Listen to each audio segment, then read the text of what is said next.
नमस्कार, आप देख रहे हैं अवतार न्यूज़ और हम हैं यहाँ इस समय मैरिज रोड एक स्थित गेस्ट हाउस में। अभी यहाँ एक बहुत बड़ी विचार गोष्ठी हुई है जिसमें आप देख रहे हैं हज़ारों की तादाद में यहाँ काफ़ी भीड़ है। और जो बहुजन समाज पार्टी का जो उत्साह है, जो कार्यकर्ताओं का जो उत्साह है वो यहाँ देखने के लिए मिल रहा है। यहाँ से ब्राह्मण समाज ने जब से कमान संभाली है तब से आपको दिख रहा होगा जगह जगह पर यहाँ काफ़ी भीड़ हमें देखने के लिए मिल रही है। मैं राहुल गौतम हूँ, बामसेफ जिलाध्यक्ष अलीगढ़।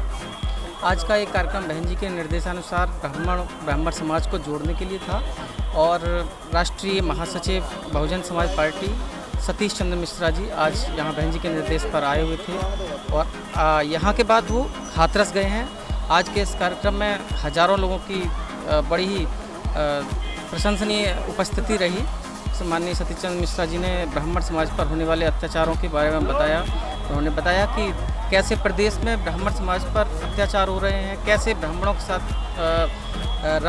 भगवान राम का नाम लेकर सरकार बनाने वाली भारतीय जनता पार्टी कैसे उनके साथ छल कर रही है, कैसे अत्याचार हो रहा है, महिलाओं के साथ कैसे रेप किए जा रहे हैं और कैसे ब्राह्मण समाज के जो युवा हैं उनके ऊपर अत्याचार हो रहे हैं, उनको नौकरियों से वंचित किया जा रहा है और उनके साथ धोखा किया जा रहा है। जिन वादों को लेकर के भारतीय जनता पार्टी सरकार में आई थी उस मामले में उसने पूरी तरह से छल किया।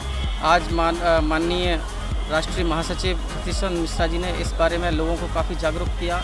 हज़ारों लोगों की भीड़ ये साबित करने के लिए काफ़ी थी कि वो अपने उद्देश्य में पूरी तरह से सफल हो रहे हैं।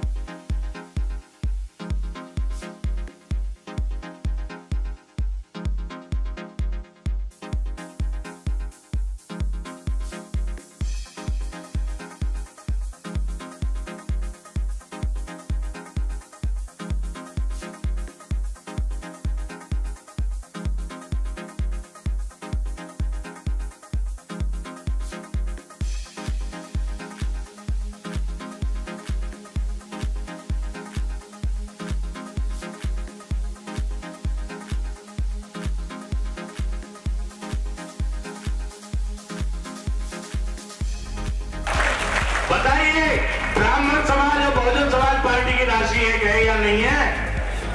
अब देखो, हम लोग सनातन वाले जहां भी हम शादी ब्याह करते हैं हमारे शादियों में गुण मिलाए जाते हैं। 32 गुण होते हैं। अगर किसी के 16 भी मिल गए तो शादी सफल हो जाती है। ज्यादा संख्या में वहां लखनऊ पहुंचकर हमें अपनी हिस्सेदारी, हमको अपनी भागीदारी तय करनी है। और बहुत ज्यादा ना कुछ कहते हुए बाबा परशुराम की कोई वरिष्ठ नेता नहीं, एक शेर आया है जोश को काम करने के लिए। सतीश चंद्र मिश्रा जी, बहन मायावती जी, मिश्रा जी तुम संघर्ष करो, मिश्रा जी तुम संघर्ष करो, हम मिश्रा जी तुम संघर्ष करो, मिश्रा जी तुम संघर्ष करो। और मैं चाहता हूँ सतीश मिश्रा जी ने क्या कहा वो मैं आपको सुनाता हूँ। ये गोष्ठी करने का उद्देश्य ये है कि प्रबुद्ध समाज जो इस समय उत्तर प्रदेश का है उसके ऊपर बहुत बड़ा दायित्व है और उसके ऊपर दायित्व ये है कि वो जो उत्तर प्रदेश में अभी के हालात चल रहे हैं, जिस तरीके से दहशत का माहौल चल रहा है, जिस तरह से लोगों को डराने, दबाने और धमकाने का माहौल चल रहा है, उससे डरे नहीं और उनकी धमकियों में ना आए बल्कि उसका मुकाबला करें। और खास तौर से ब्राह्मण समाज के लोग जो यहाँ पर आज 90% से ज्यादा ब्राह्मण समाज के लोग यहाँ मौजूद हैं, तो उनसे हमारा खास तौर से आग्रह है कि आपको ये देखना पड़ेगा और सोचना पड़ेगा कि आज उत्तर प्रदेश में आपके हालात इतने बदतर क्यों हो गए। पहले भारतीय जनता पार्टी और इनके लोगों ने दलित समाज के लोगों पर उत्पीड़न करना शुरू किया और उनको उत्पीड़ित करके इनको बड़ा एक स्वांता सुखाय मिलता रहा। और पूरे देश में इनका ये कोई उत्तर प्रदेश नहीं, उत्तर प्रदेश में तो बढ़ चढ़ करके दलित की बेटी को जलाने का काम, रेप करने का काम, और हाथरस में बगल में ही आपके उसको फिर उसकी बॉडी, उसके देह को भी अब मरने के बाद उनके माता पिता को नहीं दिया। तो ये तो उत्तर प्रदेश में ही नहीं पूरे देश में इस तरह से कर रहे हैं, जहां जहां इनकी सरकार है। आपको याद होगा किस तरह से गुजरात में किस तरीके से ऊना कांड को हम लोग नहीं भूल सकते कि टेलीविजन में दिखा के फोटो खींचते हुए और कोड़े मारे जा रहे थे, और इस तरह से एक जगह नहीं अनेकों जगह। लेकिन पिछले कुछ वर्षों में, 4.5 वर्षों में जैसे ही उत्तर प्रदेश में इनकी सरकार आई, तो सरकार के आते ही इन्होंने ब्राह्मण समाज के लोगों को भी अपने निशाने पर लेने का काम किया। और ब्राह्मण समाज को इसलिए निशाने पर लेने का काम किया क्योंकि उन्होंने ये सोचा कि ब्राह्मण समाज तो हमारा बंधुआ मजदूर बन गया है। क्यों? धर्म के नाम पे हमने उनको खरीद लिया। धर्म का हम उनको दिखाते हैं, एक मुखौटा दिखाते हैं, और ब्राह्मण समाज के लोग हैं, धर्म के नाम पे हमारे पीछे पीछे आकर के वोट डालने का काम करेंगे, और इसीलिए उन्होंने जिताने का काम भी किया। वरना इन्होंने ऐसा कौन सा काम किया था 2014 के बाद आने के बाद, जिसकी वजह से इनको वोट देने की जरूरत थी? इन्होंने कुछ नहीं किया, सिर्फ और सिर्फ धर्म के नाम पे लोगों को आपस में लड़ाना, बांटना, और ब्राह्मण समाज के लोगों को ये दिखाना कि मैं भगवान श्री राम का ठेकेदार हूं। लेकिन उसका नतीजा क्या हुआ? उसका नतीजा ये हुआ कि पूरे उत्तर प्रदेश में 2017 से ही ऐसी शुरुआत हो गई ब्राह्मण समाज के ऊपर, ये इतने हमलावर हो गए कि उन्होंने सरकार बनते ही अपना असली रूप दिखाने का काम कर दिया। किस तरीके से प्रतापगढ़ में 5 नौजवान लड़के, और उनको जलाने का काम कर दिया, जला के मारने का काम कर दिया, उनकी झोपड़ियां जलाने का काम कर दिया। मैं तो उनके घर पे गया था, कहा कि ये तो वहां के मंत्री जो भारतीय जनता पार्टी के थे अपनी पीठ ठोक रहे थे, मीडिया में कह रहे थे कि बहुत बड़े अपराधी थे, इनको ये ले भी जाते हैं, गाड़ी भी फिसल जाती है, वो गाड़ी से बाहर भी निकलता है, और उसके बाद उसका एनकाउंटर हो जाता है, शूट आउट हो जाता है, उसका मर्डर हो जाता है। एनकाउंटर कोई और चीज नहीं होती है। एनकाउंटर जब किया जाता है तो वो है हत्या है। ये माननीय सर्वोच्च न्यायालय ने अपने निर्णय में कहा कि एनकाउंटर करने का आपको ये हक नहीं है कि आप उसके सीने में गोली मार दो, लेकिन इनको तो मारना होता है। किसको मारना है ये भी तय कर लेते हैं। वरना बलिया में आप सब लोगों ने टेलीविजन में देखा किस तरीके से जिन लोगों के ऊपर इनका हाथ है, उन वहां के एमएलए और उन लोगों में, और जितने भी मजबूत ब्राह्मण हो, अभी तो अज्ञात 100 अज्ञात रिपोर्ट लिख दो, 100 अज्ञात ब्राह्मण, और रिपोर्ट लिख दी गई, और उसके बाद ढूंढ लो जितने मजबूत ब्राह्मण हैं जो नहीं दबने का काम कर रहे हैं, और जो जिनके साथ में लोग हैं उनकी गिनती गिन लो, उनके नाम लिख लो, और एक एक करके उनको नामजद करते चलो, चाहे वो आसपास के जिले के हो, कानपुर के नहीं, फर्रुखाबाद के हो, कन्नौज के हो, कानपुर के हो, शहर के हो, इटावा के हो, उन्नाव के हो, आसपास के जितने भी जिले हैं उनको एक घेरा बना लो, और उसमें से उठा करके उसमें से उनको निपटाने का काम करो। 16 साल के लड़के का शूट आउट कर दिया, 6 गोलियां मार करके उसी कांड के तहत में, और कहा कि ये तो भाग रहा था। 16 साल के एक लड़के का शूट आउट कर दिया, और पहली तारीख उसका पहला दिन था, 1 जुलाई। 2 तारीख को ये किस्सा हो जाता, उसको भी उठा लेगा। 7 दिन तक तो कहीं पर अज्ञात स्थान पर रखा, कहां ले गए, क्या किया, ये भी नहीं किसी को बताते हैं। जब हल्ला हुआ कि वो लड़की कहां चली गई, इसकी शादी हुई थी, तो 7 दिन के बाद उसको ले जा करके और रिमांड होम में भी नहीं, जेल में बंद करने का काम कर दिया। 3 महीने तक जेल में रखा। जब ये रिपोर्ट आई जुवेनाइल बोर्ड की कि ये तो 16.5 साल की लड़की है, तो उसको उन्होंने ले जाके रिमांड होम में डाल दिया। क्या काम किया था, और अपनी ताकत दिखाने का काम किया था, अपनी आपने जो तैयारी है उसको भी दिखाने का काम किया था।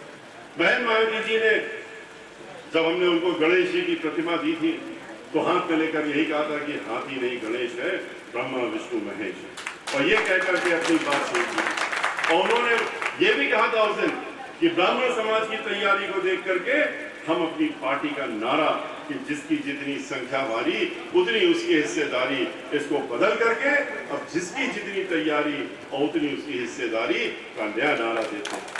और उन्होंने ब्राह्मण समाज की तैयारी के हिसाब से बढ़ चढ़ करके ब्राह्मण समाज को जहां 40 सीटों पे लड़े थे 85 सीटों पे लड़ाने का काम किया, और जब 85 सीटों पे ब्राह्मण समाज के लड़े तो 45 सीटों पर जीत के भी आए थे। लेकिन इसलिए आए थे क्योंकि अकेले दम पे ब्राह्मण समाज एक भी सीट नहीं जीत सकता, क्योंकि उन्होंने भाईचारा बनाने का काम किया था। हमने जो अनुरोध किया था उसको स्वीकार करने का काम किया था कि आप हमारे जो दलित समाज के भाई बहन हैं जो 23% हैं, और उनके साथ में पहले से ही अन्य समाज के लोग, चाहे वो बैकवर्ड समाज के हो चाहे अल्पसंख्यक हो, वो सब पहले से जुड़े हुए हैं। उनके साथ में भाईचारा जब आप बनाएंगे तो आप तो 2 ही लोग मिलकर के 40 हो जाते हैं, और बाकी जो मिल जोड़ेंगे तो कितने हो जाएंगे आप सोचने का काम करिए, और हर सीट पर भारी होने का काम करिए। और उसी की वजह से 45 सीटें जीते थे, क्योंकि सर्व समाज जो बहुजन समाज पार्टी का बहन मायावती जी के पीछे खड़ा था, उसने अपना वोट भी देने का काम किया। तो उत्तर प्रदेश का विकास जो बहन मायावती जी ने किया वो आज तक दोबारा नहीं हो पाया। कोई शहर ले लीजिए, कोई गांव ले लीजिए, कोई वो ले लीजिए, हर जगह बहन मायावती जी ने समग्र विकास करने का काम किया, और चाहे वो धर्म स्थली क्यों ना हो, जहां ब्राह्मण समाज के लोगों की खास तौर से आस्था जुड़ी हो। अयोध्या में जितने सरयू नदी में के किनारे किनारे घाट के बने हुए थे, उन सबको ठीक कराने का काम बहन मायावती जी की सरकार में हुआ। वाराणसी में जितने घाट के किनारे जो बनाया गया उसको आपस में जोड़ करके बहन मायावती जी ने बनाने का काम किया। सीवरेज ट्रीटमेंट प्लांट बनाया। हम लोगों को तो जन्म से पैदा होने के तुरंत बाद ही से ऐसे संस्कार डाल दिए जाते हैं कि आप भगवान श्री राम, भगवान श्री कृष्ण, आप भोले बाबा शंकर जी की, आप हनुमान जी की, आप माँ दुर्गा की, इन सबकी स्तुतियां याद कराई जाती हैं, और कहा जाता है घर से निकलो उसके पहले इनको जो है इनकी पूजा करो, पूजा अर्चना करो, उसके बाद घर से बाहर निकला करो। तो हम लोग तो यही करते आ रहे हैं, नृत्य करते आ रहे हैं। भगवान श्री राम हमारे भी आराध्य हैं, और अगर हम उनके दर्शन करने जा रहे हैं अयोध्या में तो कहते हैं कि आप वहां क्यों आ गए। बार माननीय मुख्यमंत्री जी कहते हैं हजारों करोड़ की योजनाएं हमने दे दिया है अयोध्या को, लेकिन कहां पर गया वो रुपया, कौन सी योजना में जा रहा है? हम तो अयोध्या नगरी गए, वहां तो कुछ भी नहीं विकास दिखा। समग्र विकास तो छोड़िए, वहां के हालात किसी और जगह से भी ज्यादा बदतर नजर आ रहे हैं। वृंदावन की तरह नहीं। हाँ, हालांकि अब भी वृंदावन में उन्होंने वृंदावन को भी खराब करने की योजना बना ली, क्योंकि वहां पर जो काम हमने किए थे और जो चीजें लगाई थी, चाहे वो फुटपाथ के साथ में हमने बेंच लगवाई थी खड़े होकर के खुद, जिससे कि जो परिक्रमा करते हैं उनको परेशानी ना हो। बच्चे कहाँ से आएंगे जब टीचर नहीं है? तो जो सरकारी स्कूल है, जो गैर सरकारी, उनको तो छोड़िए। बहन मायावती जी ने तो 300 संस्कृत स्कूल जो मान्यता प्राप्त है, लेकिन जिनके पास जिनको सरकारी नहीं थे, उनको अनुदान देने का काम किया था। इन्होंने तो इनको बंद कराने का काम कर दिया, और इस तरीके से धीरे धीरे ये इस प्रदेश से हिंदू संस्कृति खत्म कर देंगे, ये सनातन धर्म खत्म कर देंगे। जब वेद पढ़ने वाला पढ़ाने वाला नहीं होगा तो सनातन धर्म कहाँ रह जाएगा। सफल रहा और अच्छा भी रहा। सतीश चंद्र मिश्रा जी ने सभी के हित की बात कही। उन्होंने ब्राह्मण समाज को भी बताया कि ब्राह्मणों पर किस तरीके से अत्याचार हो रहे हैं दूसरी पार्टियों में, और जो बहुजन समाज पार्टी है वो सर्व समाज का सम्मान करती है और हित देखती है।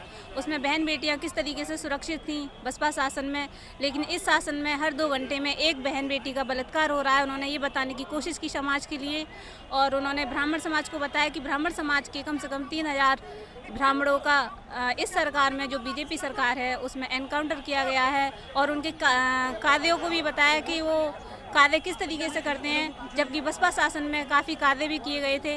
और सभी के हितों की बात की थी उन्होंने। ब्राह्मण समाज के साथ साथ उन्होंने दलित महिला समाज या दलित समाज पर जो भी अत्याचार हो रहे हैं उनकी भी उन्होंने बात रखी। बने रहिए हमारे साथ, मैं हूँ राजा अवतार न्यूज। 15 अगस्त आ रहा है, आप कोई भी अपना 30 सेकंड का एक तिरंगे के साथ वीडियो बनाकर हमें शेयर करें।